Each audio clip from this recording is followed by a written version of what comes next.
Guru olahraga baru kerja dapur, miring sekali, miring. Terus saya bilang begini, Bapak, kenapa tidak kasih lurus sedikit? Kenapa dia penjendela tidak sini, pintu tidak sini? Bapak lepas itu alat kerja, terus Bapak lihat, Bapak bilang begini, lu yang kerja hebat-hebat itu lupa rumah di mana? Kau kuatkan di saat ku lemah, kau menopang di saat ku merasa gagal. Saudara, mari kita berdoa untuk pemberitaan firman Tuhan. Mari kita berdoa. Ya Tuhan Allah, kami mohon kepadamu, kuatkanlah dan teguhkanlah iman kami, supaya waktu ini di mana kami akan belajar dari firman Tuhan, sungguh-sungguh biarlah ini menjadi waktu terbaik buat kami. Kami mohon Tuhan, jauhkan semua penggoda pencobaan. Biar dalam damai sejahtera-Mu kami belajar firman Tuhan. Kami rindu pada firman-Mu Tuhan. Kami percaya bahwa hanya kekuatan Roh Kudus-Mu yang menolong kami. Bukan saja untuk mengerti firman, tapi lebih dari itu kami dimampukan menjadi pelaku-pelaku firman Tuhan. Terpujilah nama-Mu Tuhan. Di dalam nama Yesus, firman yang hidup itu kami berdoa. Amin. Bapak Ibu saudara-saudara yang dikasihi dalam Tuhan Yesus, dalam sukacita kita malam hari ini, saya ajak kita membaca dan merenungkan satu bagian pembacaan Alkitab. Terambil dari Injil Lukas pasal 12. Ayat 13 sampai ayat yang ke-34. Injil Lukas pasal 12. Ayat 13 sampai ayat yang ke-34. Firman Tuhan berkata demikian. Orang kaya yang bodoh. Seorang dari orang banyak itu berkata kepada Yesus, Guru, katakanlah kepada saudaraku supaya ia berbagi warisan dengan aku. Tetapi Yesus berkata kepadanya, Saudara, siapakah yang telah mengangkat aku menjadi hakim atau pengantara atas kamu? Katanya lagi kepada mereka, berjaga-jagalah dan waspadalah terhadap segala ketamakan. Sebab walaupun seorang berlimpah-limpah hartanya, hidupnya tidaklah tergantung daripada kekayaan itu. Kemudian ia mengatakan kepada mereka suatu perumpamaan. Katanya, ada seorang kaya, tanahnya berlimpah-limpah hasilnya. Ia bertanya dalam hatinya, apakah yang harus aku perbuat, sebab aku tidak mempunyai tempat di mana aku dapat menyimpan hasil tanahku. Lalu katanya, inilah yang akan aku perbuat. Aku akan merombak lumbung-lumbungku dan aku akan mendirikan yang lebih besar, dan aku akan menyimpan di dalamnya segala gandum dan barang-barangku. Sesudah itu aku akan berkata kepada jiwaku, jiwaku, ada padamu banyak barang, tertimbun untuk bertahun-tahun lamanya. Beristirahatlah, makanlah, minumlah, dan bersenang-senanglah. Tetapi firman Allah kepadanya, hai engkau orang bodoh, pada malam ini juga jiwamu akan diambil daripadamu, dan apa yang telah kau sediakan, untuk siapakah itu nanti? Demikianlah jadinya dengan orang yang mengumpulkan harta bagi dirinya sendiri, jikalau ia tidak kaya di hadapan Allah. Hal kekhawatiran. Yesus berkata kepada murid-muridnya, karena itu aku berkata kepadamu, janganlah khawatir akan hidupmu, akan apa yang hendak kamu makan, dan janganlah khawatir pula akan tubuhmu, akan apa yang hendak kamu pakai. Sebab hidup itu lebih penting daripada makanan, dan tubuh itu lebih penting daripada pakaian. Perhatikanlah burung-burung gagak yang tidak menabur dan tidak menuai, dan tidak mempunyai gudang atau lumbung, namun demikian diberi makan oleh Allah. Betapa jauhnya kamu melebihi burung-burung itu. Siapakah di antara kamu yang karena kekhawatirannya dapat menambahkan sehasta saja pada jalan hidupnya? Jadi, jikalau kamu tidak sanggup membuat barang yang paling kecil, mengapa kamu khawatir akan hal-hal lain? Perhatikanlah bunga bakung, yang tidak memintal dan tidak menenun. Namun aku berkata kepadamu, Salomo dalam segala kemegahannya pun tidak berpakaian seindah salah satu dari bunga itu. Jadi, jika rumput di ladang yang hari ini ada dan besok dibuang ke dalam api, demikian didandani Allah. Terlebih lagi kamu, hai orang-orang percaya, Jadi, janganlah kamu mempersoalkan apa yang akan kamu makan atau apa yang akan kamu minum, dan janganlah cemas hatimu. Semua itu dicari bangsa-bangsa di dunia yang tidak mengenal Allah. Akan tetapi Bapamu tahu bahwa kamu memang memerlukan semuanya itu. Tetapi carilah kerajaannya, maka semuanya itu akan ditambahkan juga kepadamu. Janganlah takut, hai kamu kawanan kecil, karena Bapamu telah berkenan memberikan kamu kerajaan itu. Jualah segala milikmu dan berikanlah sedekah. Buatlah bagimu pundi-pundi yang tidak dapat menjadi tua, satu harta di sorga yang tidak akan habis, yang tidak dapat didekati pencuri dan yang tidak dirusakkan ngengat. Karena di mana hartamu berada, di situ juga hatimu berada. Demikian firman Tuhan. Berbahagia setiap orang yang mendengar firman, memelihara dan melakukan dalam hidup setiap hari. Shalom. Sekali lagi shalom semuanya. Shalom. Terima kasih, senang sekali malam hari ini dari tengah-tengah pasar Kasih, Pasar Impres Naikoten 1 di Kupang, bersama dengan pemuda-pemudi Gemit Anugerah Eltari Naikoten 1 di Jalan Eltari. Kami boleh beribadah di malam penuh berkat di sini dengan luar biasa.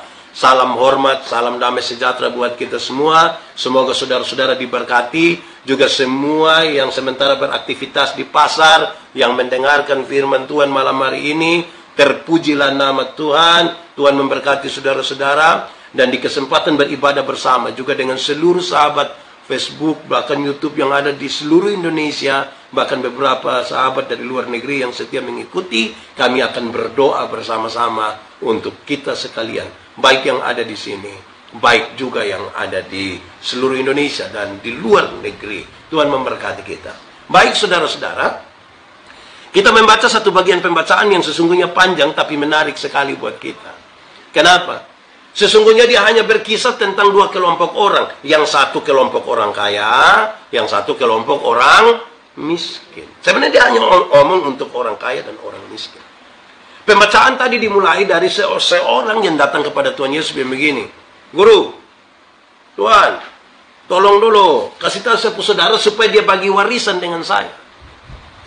Terus Tuhan Yesus bilang, hah? Saudara? Siapa yang mengangkat saya jadi hakim atas kamu berdua? Bukankah ini sebuah pertanyaan yang agak menarik? Kenapa? Ini orang kan tahu Tuhan Yesus itu bijaksana. Ini orang tahu ini Yesus ini luar biasa. Kan dia bawa dia punya masalah datang kepada Tuhan Yesus dengan maksud kan Tuhan bisa bantu. Masuk akal kan? Tapi Yesus menekankan sesuatu yang berbeda. Tuhan Yesus bilang begini, hah? Engkau menyebut dia saudara? Kalau engkau sebut dia saudara, jangan suruh saya yang pergi kepadanya. Kan kamu dua bersaudara. Harusnya kamu dua urus. Masa kamu dua bersaudara? Tapi suruh beta urus. Ini yang salah. Kita ada di satu zaman di mana orang pun status tulis memang mengerikan. Kawan rasa saudara. Kawan rasa saudara. Tapi saudara rasa setan. Nah itu yang masalah. Kamu pernah baca begitu kok di status dorang. Kawan rasa saudara. Kawan tapi bikin ke saudara. Yang saudara kita kira dia suanggi. Nah itu yang bermasalah tuh di sini. Di sini juga ada kok yang begitu. Di sekitar pasar ada. Wah itu bahaya. Nah saudara-saudara, kita ada di zaman di mana saudara? Kita ada di satu zaman di mana orang lebih gampang tersenyum di depan kamera untuk TikTok daripada dia senyum dengan saudara sendiri. Senyum dengan saudara susah, tapi TikTok dia senyum kadang-kadang dia tidak TikTok juga, dia jalan-jalan sendiri angkat HP langsung. Senyum sana, senyum sini, padahal dia lupa ada sayur tertempel di gigi. Tapi dia senyum terbuka lebar, tidak sehat. Tapi Yesus mau ingatkan sesuatu yang baik. Yesus mau kasih tahu. Kalau engkau menyebut dia saudara, harusnya jangan orang lain yang urus kamu ke masalah. Harusnya kamu urus sendiri. Saya mau tanya yang hadir di sini. Anak-anak muda, shalom. Ada saudara kok? Yang saudara kandung ada? Pernah bakalahi? Lapor polisi? Lapor siapa? Mama Kenapa sudah lapor bapak? Kalau kita sebut saudara, kita tinggal sama-sama, pasti ada masalah, pasti. Tapi jangan kalau ada masalah, lantas seolah-olah kita tidak baku kenal. Saya mau kasih tahu yang adik-adik. Kalau kamu pun mama melahirkan, kamu pun kakak, dan kamu pun mama mati, kamu tidak ada. Begitupun kakak-kakak juga jangan sombong. Kakak-kakak dong ini juta lalu. Di sini ada yang kakak-kakak. Ada yang ada adik kok. Berarti dia nama kakak. Satu hal yang pasti, kamu sudah tua. Karena kamu lebih kakak dari dia toh. Nah, tapi ingat, ini Tuhan Yesus kasih tahu. Ingat, kamu bersaudara.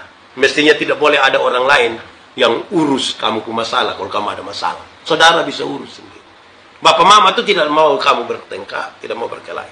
Nah, setelah mengatakan itu, Yesus tahu bahwa persoalan utamanya adalah mereka bicara dan baku rampas harta. Mereka berbicara dan baku rampas harta. Om Pendeta David Sylvester senyum sendiri di depan kamera karena dia lucu, dia punya muka sendiri. Oh iya, bisa juga ya.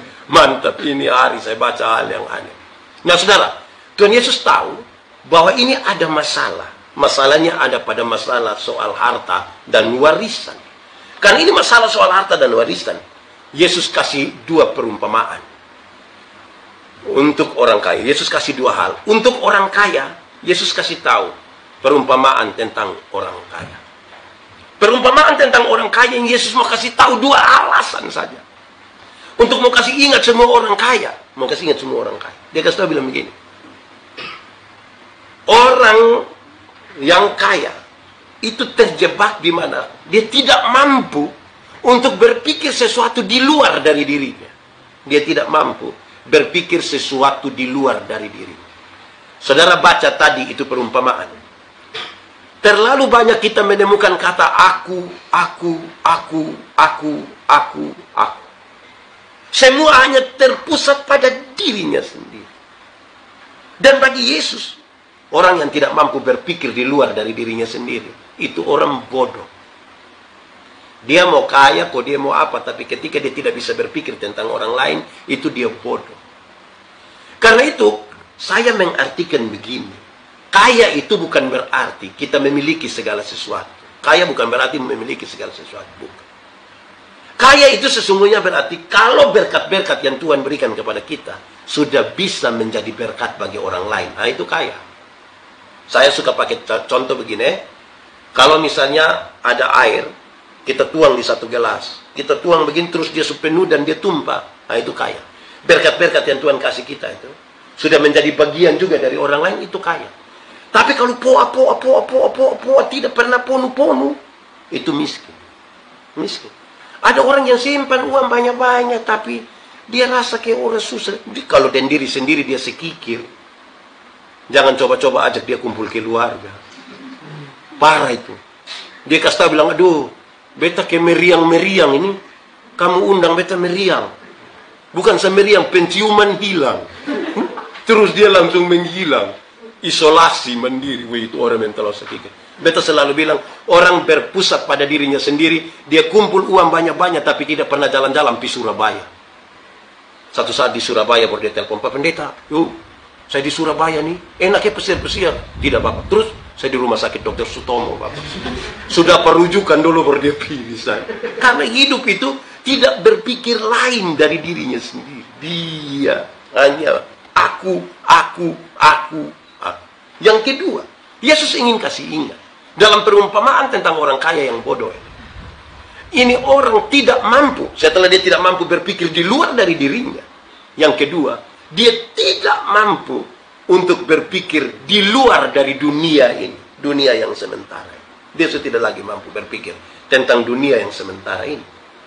Dia kira dunia ini hanya dunia yang sementara kita tinggal sekarang di sini. Padahal saudara, dia mau bertahan sampai kapan? Umur manusia itu paling-paling kan 70 toh. Lebih sedikit berapa? 80. Tapi itu tambah asam urat, tambah tuli, pinggang sakit. Nah dia kira kita hidup hanya di dunia dan dia lupa surga. Bagi Yesus ini bodoh. Ini bodoh. Itu bagi orang kaya Tuhan Yesus kasih perumpamaan ini. Saudara tahu, ada orang yang dia bisa beli tempat tidur mahal-mahal, tapi belum tentu bisa tidur sunyi, toh. Kamar ada AC 1 PK, 1,5 PK, tempat tidur harga 15 juta. Bola balik tuh putar sana sini tidak tidur sunyi. Tapi coba lihat, orang-orang di pasar kadang-kadang tidur di duri, sadon tidur sono. Kita pikorek, anak, kok bisa tidur sono di duri? Mabok dari tadi malam, Bang. Udah kasih tahu lah tapi. Dan saudara-saudara, hati-hati. Nah, itu untuk orang kaya, Tuhan kasih itu perumpamaan. Sekarang bagi orang miskin, Tuhan bicara tentang hal kekhawatiran. Janganlah engkau khawatir. Pembacaan tadi kasih tahu, bukan Yesus tidak peduli dengan soal makan minum, bukan. Bukan Yesus tidak peduli dengan apa yang mereka pakai, bukan. Tapi Yesus mau kasih tahu sesuatu yang penting sekali di situ. Yesus bilang begini, tubuh itu lebih penting daripada pakaian. Hidup itu lebih penting dari makanan. Untuk apa makanan banyak-banyak ada, maka kita mati. Untuk apa pakaian ada, maka kita sudah tidak ada. Jadi yang paling penting itu terima dulu bahwa kita ada hidup, terima dulu bahwa kita ada badan. Ada pakaian, maka kalau badan tidak ada, kita roh halus. Nah itu susah. Tapi yang Yesus mengingatkan begini, carilah dahulu kerajaan Allah. Kerajaan Allah itu artinya begini, sebuah keadaan di mana pemerintahan Allah berlaku secara mutlak. Itu kerajaan Allah. Pemerintahan Allah berlaku secara mutlak, di situ tunduk kepada peraturan, kepada perintah Allah, hidup dalam keadilan, hidup dalam berbagai-bagai hal disukai oleh Tuhan, maka berkat-berkat itu akan mengikuti engkau. Karena itu dia bilang, carilah dahulu kerajaan Allah dan kebenarannya, nanti yang lain itu di kekayaan, kehormatan di, umur panjang di, jabatan di, istri di. Bosan ngomong istri ditambahkan ini, bosan cari hal, ibu-ibu nanti marah kamu semua. Tapi Yesus mau kasih tahu begini, arahkanlah duluan perhatian dan hidup kita seutuhnya kepada hal-hal yang tunduk kepada perintah Allah secara mutlak. Nanti berkat-berkat itu ada pada kamu. Jangan khawatir. Kita ini terlalu banyak khawatir kita nih. Saya mau tanya kita dulu, khawatir dengan takut itu sama kok beda ya? Khawatir dan takut sama kok beda? Beda kok sama? Sama kok beda? Beda kok sama? Khawatir, takut. Beda. Kok dia pun tulisan saya beda? Satu K duluan, satu T duluan. Khawatir dan takut dua hal yang beda. Tapi saya mau kasih tahu, Yesus ingin kasih tahu, khawatir itu adalah kadang-kadang seperti ini. Kita tidak sementara ada dalam sebuah keadaan, tapi kita memperhitungkan itu keadaan seolah-olah sementara terjadi. Khawatir itu kita ditarik dari sebuah pengalaman masa lalu kepada sebuah harapan ke masa depan. Tidak tahu mau maju, mau mundur, mau maju, mau mundur, tanpa kepastian. Itu yang disebut nama khawatir. Ada anjing jahat, dia tidak gigit kita di rumah, tapi kita bayangkan, aduh, lewat itu rumah bertakuju anjing gigit. Itu dia nama khawatir. Tidak sementara. Kalau takut itu kita pas sementara ada di sini terus anjing wak, nah takut jembatan itu takut langsung kan sementara terjadi. Nah, kalau kamu khawatir, tidak akan kamu dapat tambah sedikit pun memperpanjang. Kamu dapat tambah tidak? Memperpanjang sedikit saja dari kamu punya hidup. Tidak bisa. Justru lebih cepat mati, Bang. Karena itu saudara-saudara, Yesus mau kasih ingat orang. Hai kawanan kecil, hai orang-orang miskin, kamu pun perhatian tuh mau taruh di mana.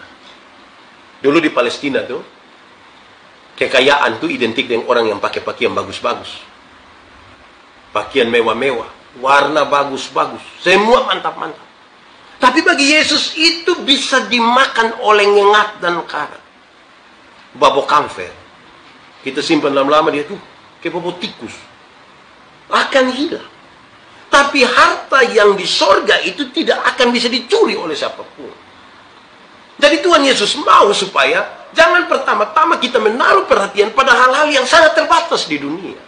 Jangan. Sebab apa? Hati yang terpaut pada harta di dunia, nanti dia pun hidup juga akan ada di situ saja. Tapi hati yang terpaut pada harta di sorga membuat hidupnya itu kemudian menuju kepada surga. Bisa dibayangkan, di mana hartamu berada, di situ hatimu. Nah, itu yang luar biasa. Tuhan mengingat kita Burung gagak saja Tuhan pelihara. Bunga bakung Tuhan pelihara. Bahkan mendandaninya lebih indah daripada Salomo. Apalagi manusia. Pertanyaan bagi kita adalah, manusia lebih hebat dari burung gagak atau burung gagak lebih hebat dari manusia? Manusia atau burung gagak? Karena itu jangan takut, jangan khawatir. Saya suka bertanya begini, kenapa buah kelapa jatuh ke bawah bukan ke atas? Kenapa buah kelapa jatuh ke bawah tapi bukan ke atas? Karena gaya gravitasi. Itu kalau yang sekolah jawab begitu ya 100. Tapi ada jawabannya yang lebih penting dan menggoda kita. Buah kelapa jatuh ke bawah bukan ke atas karena yang makan ada duduk di bawah.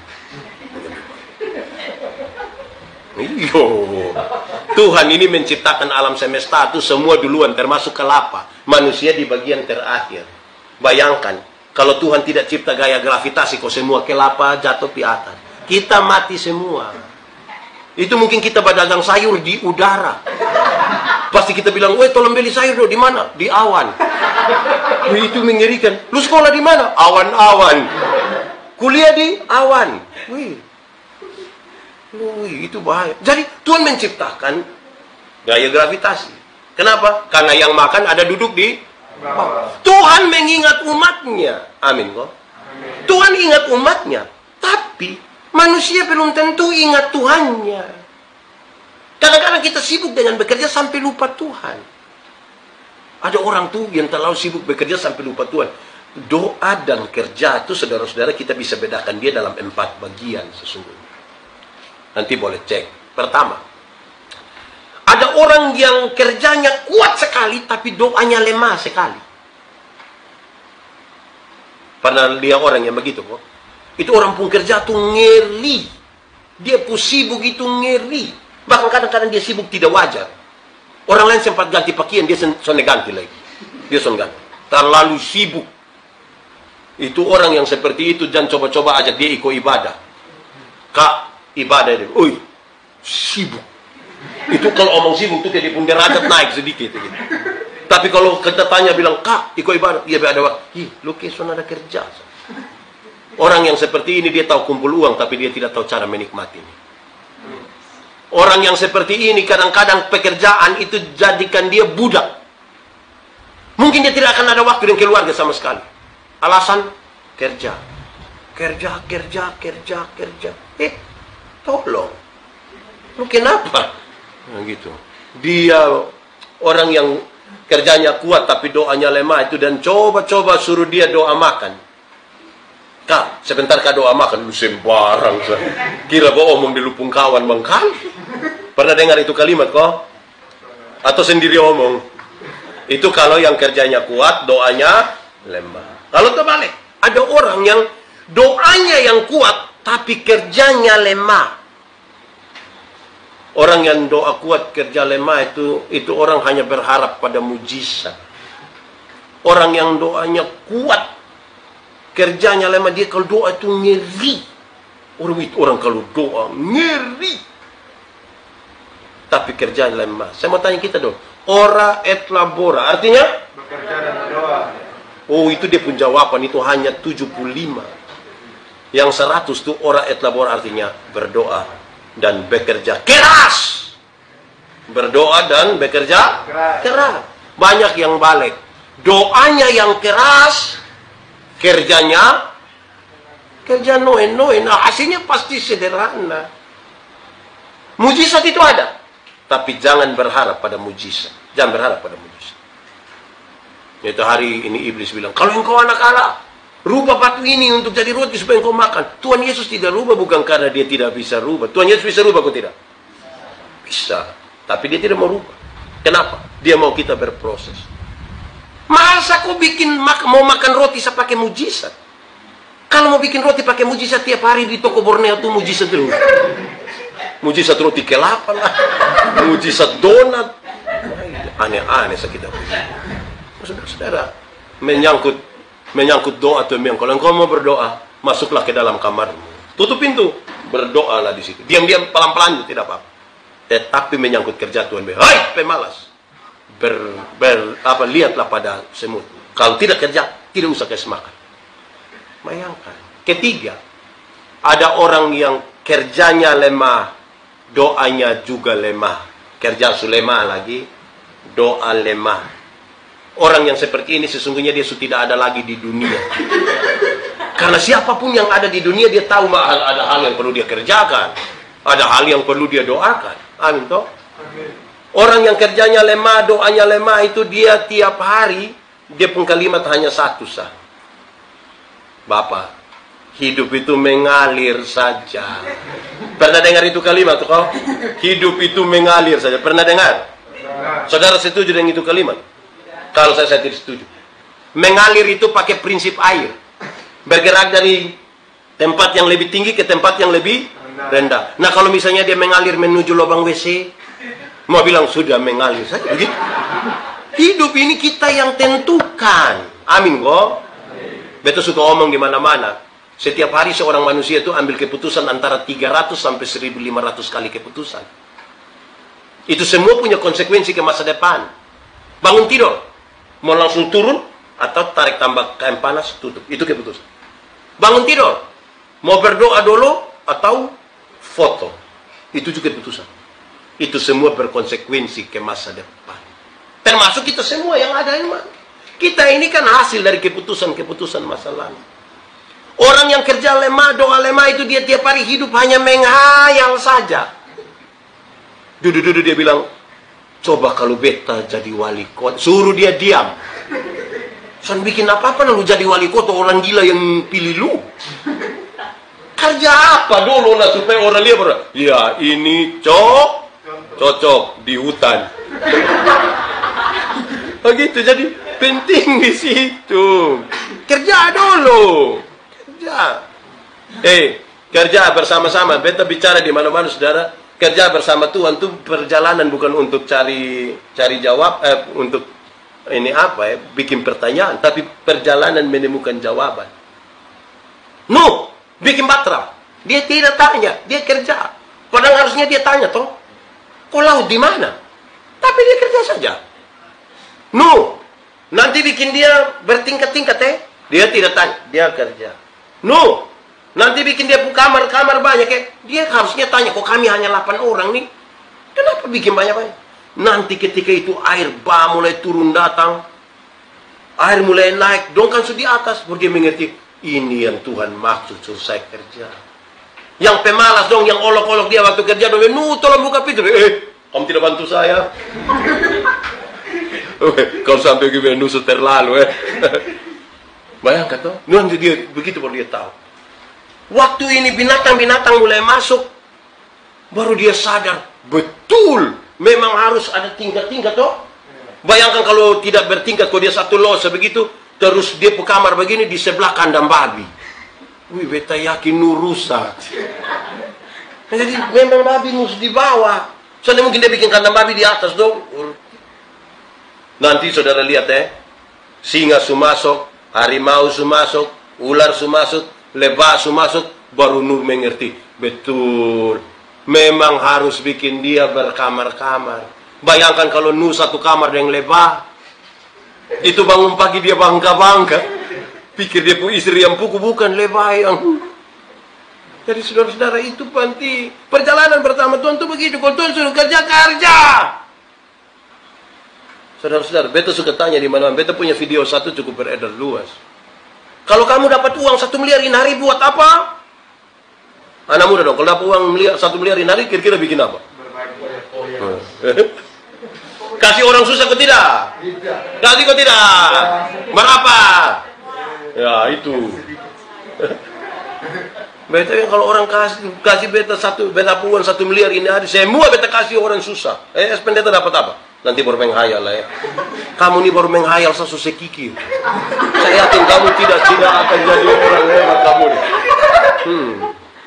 Menghayal. Orang yang tidak beriman saja berani bilang begini, gantungkanlah cita-citamu setinggi langit. Itu yang tidak ada iman. Nah, kita ini yang kekar mana kok? Nah, saudara, sekarang menjadi jelas di sini. Tuhan Yesus ingin kasih tahu. Kamu harus mendandani kamu punya jiwa itu dengan baik. Penuh ketulusan, penuh iman. Itu harta yang besar.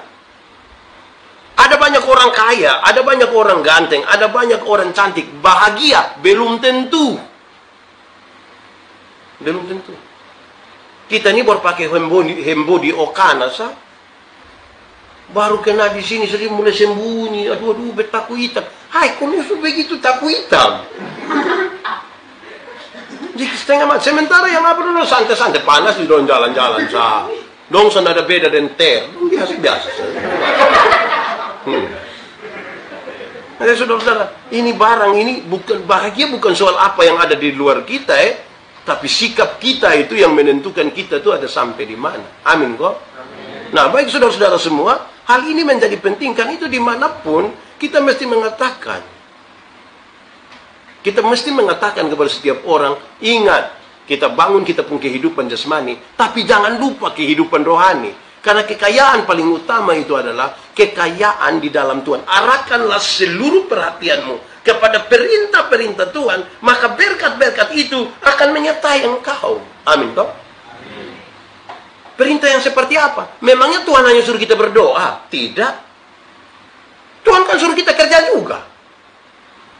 Kerja dengan baik. Kalau saudara periksa bangsa Israel pun cara kerja, itu ladang, itu kebun, dong kerja. 6 tahun kemudian dong berhenti. Nanti tahun ke berapa? 7 tahun itu dong berhenti. Situ tahun sekian lagi. Dong tetap bekerja. Kita ini pemalas tapi rencana tinggi. Kita untung di rencana. Beta nanti satu saat akan jual Indonesia. Hai, siapa kau jual Indonesia? Nah, ini penting bagi kita. Nah, karena itu Tuhan mau kita bekerja. Tuhan mau kita melakukan sejumlah hal. Perintah Tuhan tuju di situ. Beta suka tanya orang, kalau tangan kanan gatal artinya? Kalau tangan kanan gatal artinya? Mau? Dapat uang. Wih, kalau tangan kanan gatal itu artinya mau dapat uang. Orang koreng itu pasti kaya raya. Karena bukan tangan kanan saya yang bagatal, semua bagatal habis itu nah. Alkitab bilang, satu-satunya cara untuk dapat uang itu ialah kerja. Bukan bagatal, kerja. Nah, itu ya luar biasa sekarang. Nah, saudara lihat. Tuhan Yesus sementara berhadapan dengan dua kelompok orang. Yang kaya, yang miskin. Tapi ada satu hal yang penting di situ sekali, yang di awal tadi saya sampaikan. Jangan lupa persaudaraan. Dulu miskin, kita miskin sama-sama. Pakaian baganti sah. Lu pinjam kakak punya toh, sonde, bapak beli satu lusin. Padahal kita ini miskin kita sama-sama. Waktu kaya, nah, satu-satu mulai hilang sendiri. Senang-senang sendiri, susah-susah sama-sama. Wih, ada kawan yang begitu tuh memang dia terlalu. Di anugerah ada kawan yang model begitu kok. Senang dia hilang, susah dia datang. Orang tanya dia, lu waktu senang lu di mana? Wih, beta son pernah senang. Lu di mana? Isolasi mandiri. Jam begitu bersama-sama. Nah, saudara-saudara, kekhawatiran. Orang terlalu khawatir, orang yang terlalu khawatir, dia mungkin satu saat akan hidup menurut apa yang manusia pikirkan, bukan apa yang Tuhan pikirkan. Kok terlalu khawatir ini nah? Orang terlalu khawatir tuh hidupnya tidak tenang. Bosan pernah bayangkan kalau orang khawatir, jalan piman mana hanya tidak tenang gitu. Dia akan ikut apa yang manusia pikirkan. Orang yang terlalu khawatir itu dia hidup menurut yang manusia pikirkan. Jadi sebenarnya dia tidak bisa bikin pesta. Tapi karena semua orang sudah bikin pesta, dia juga paksa diri bikin pesta. Utang sana sini. Besok pagi petugas koperasi datang baru dia sembunyi di tetangga dong rumah. Menurut bapak datang kalau petugas datang kasih bilang bapak parah. Jadi jangan, kekhawatiran itu bisa buat kita tuh lupa janji Tuhan. Kekhawatiran itu bisa buat kita hidup menurut apa yang manusia pikirkan, bukan apa yang Tuhan pikirkan buat kita. Kekhawatiran itu saudara-saudara buat kita itu tidak betah di satu tempat, tidak sanggup untuk menanti janji Tuhan. Kekhawatiran itu bikin sebuah kegelisahan yang besar di dalam kita punya hidup, sampai-sampai kita merasa kita ini orang yang mungkin paling rumit dalam ini hidup ini. Nah, saudara-saudara, jangan khawatir. Yesus ketika bilang jangan khawatir, bukan berarti dia ingin mengatakan bahwa kamu tidak perlu makan, tidak perlu minum. Bukan. Kita sayang batingka. Makanan ada. sayur ada. Ya toh? Sayur ada. Apalagi? Nasi ada. Bukannya makan, hanya makan begini sah. Dan lupa makan batu, supaya lain. Jangan terlalu bertingkah, makan saja. Ada pacar, tidak ada uang, tidak usah paksa makan di Ratu Sari toh. Sudah satu jadi raja, satu jadi ratu, kamu dua masak sendiri. Masak ubi justru apa-apa. Baru duduk makan sama-sama bilang, weh, indahnya cinta bersama-sama. Baru dalam kurung nasib orang susah. Begitu. Jadi belajar, tidak usah paksa diri ke orang lain. Tidak usah paksa diri ke orang lain. Kita ini terlalu karena kekhawatiran kita kepingin seperti orang lain. Jangan. Biasa-biasa saja. Kalau uang cukup hanya untuk beli ikan sardin, jangan paksa beli gergaring. Jangan. Ya apa ada sesuatu begitu. Mau apa? Ada orang yang dia bisa pinjam uang 10 juta hanya untuk pergi jalan-jalan di Bali. Pulang datang kalau dia pusing sendiri. Aduh, bisa pusing deh. Hanya supaya foto orang tahu dia di Bali. Mulai keluar dari rumah foto tiket, sampai bandara foto petugas bandara. Belum dia foto ini pesawat. Turun di Ngurah Rai dia harus di itu bandara ke fotoan dulu. Ngurah Rai. Coba pasang Pivatu Kopa. Bisa tuh. Tinggal pinjam kawan pemotor, bayar dia 50.000, isi bensin, nelap itu. Sampai. Foto bilang, Indonesia tanah air beta. Kalau Singapura tidak bisa, Pivatu Kopa. Mantap tuh. Nah, saudara-saudara, karena itu jangan khawatir. Coba kita pikirkan, apa yang paling buat kita khawatir? Coba kita hitung-hitung apa yang paling bikin kita khawatir. Banyak hal, tapi mengerucut P2 soal apa yang kita pakai. Soal apa yang kita makan. Paling-paling hanya itu. Kita mau pakai apa, kita mau makan apa. Pakaiannya pakaian saja tuh. Tidak usah pusing. Cukupkanlah dirimu dengan apa yang ada padamu. Jangan paksa diri. Ya betul. Itu syarat kebahagiaan itu ada di situ menurut Alkitab. Berbahagialah kalau engkau makan dari jeri payah tangan sendiri. Itu bahagia. Artinya, anak-anak yang hanya harap warisan tidak mungkin bahagia. Karena anak-anak yang harap warisan dan pertanyaan tiap hari hanya satu. Kapan bab tua mati? Nggak bayangkan kalau tiap hari hanya tanya kapan bab tua mati, kapan bab tua mati, kapan bab tua mati. Lama-lama bab tua belum mati, dia mati dulu. Jadi kan itu. Iya. Jadi, kamu kalau tinggal di rumah yang mewah sekali, lengkap dengan seluruh fasilitas, tapi kalau itu masih orang tua punya, belum bahagia. Tinggal di rumah sendiri, satu air, tidak ada plafon, masuk langsung keringat. Tapi kalau itu rumah sendiri, kita tulis di rumah, di depan, rumahku, istanaku. Kau sendiri. Kamu pakai iPhone terbaru, tapi kalau masih orang tua yang beli, belum bahagia. Kamu pakai Nokia 3315 yang dia pembunyi bilang tidit tidit tidit tidit.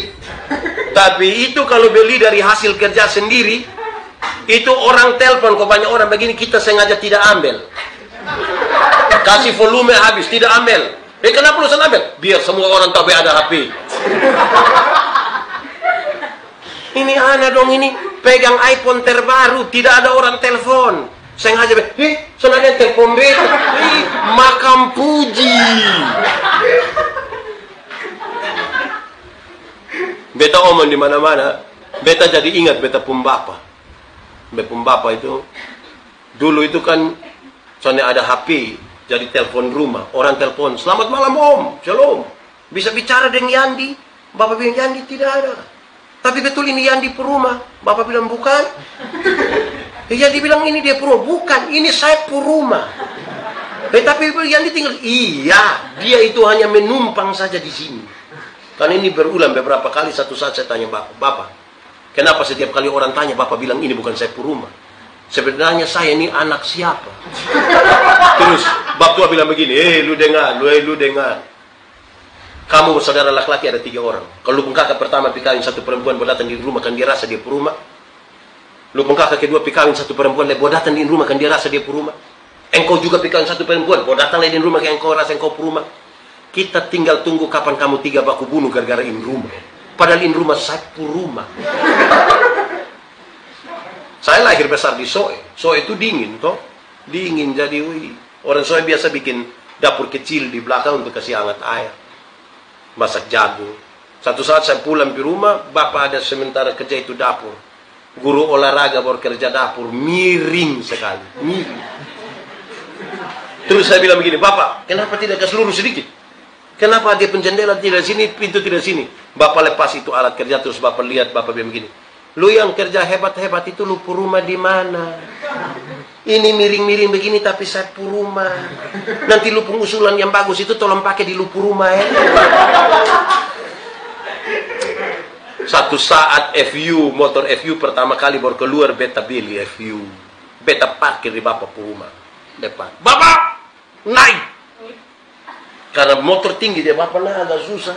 Bapak marah. Kamu beli motor tinggi-tinggi, buat saya naik susah setengah mati. Saya bilang, Bapak yang omong hebat-hebat, ini motor di mana? Ini tidak dianjurkan ya, tapi berbahagialah. Cukupkanlah dirimu dengan apa yang ada padamu, engkau berbahagia. Tuhan bilang, jangan khawatir. Jangan khawatir, jangan khawatir.